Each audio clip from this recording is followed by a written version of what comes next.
Alors, je ne connaissais pas Feral Benga, pas du tout. Et en fait, c'est assez incroyable, cet homme qui sait qu'il a été choisi pour certains clichés et qui va, avec l'art contemporain, avec beaucoup de finesse et d'intelligence, décaler les choses.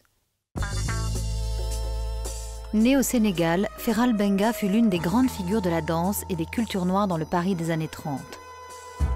Il a 17 ans quand il arrive en France. Il débute aux côtés de Joséphine Baker dans La Folie du jour. À l'époque, les danses exotiques sont à la mode. Très vite, sa carrière au musical est lancée. Il est l'une des vedettes de la revue des Folies Bergères intitulée Un coup de folie.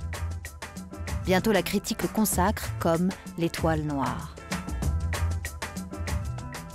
La même année, repéré par Jean Cocteau, Feral Benga sera l'ange noir de son film Le sang d'un poète.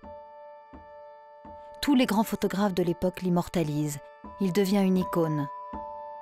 Et la danse du sabre restera comme l'une de ses créations les plus connues. En réaction à la montée du nazisme en Allemagne, il crée au Théâtre des Champs-Élysées un gala de danse noir et blanc. La critique déplore que ces danses ne fassent pas suffisamment africaines, pas assez exotiques, car il préfère le classicisme. En 1938, Feral Benga ouvre La Rose Rouge. Ce grand cabaret parisien deviendra un haut lieu des mouvements artistiques de la négritude. Proche de Jean-Paul Sartre et Albert Camus, Feral Benga, pionnier dans le dialogue des cultures européennes et africaines, a marqué à jamais l'histoire de la chorégraphie française.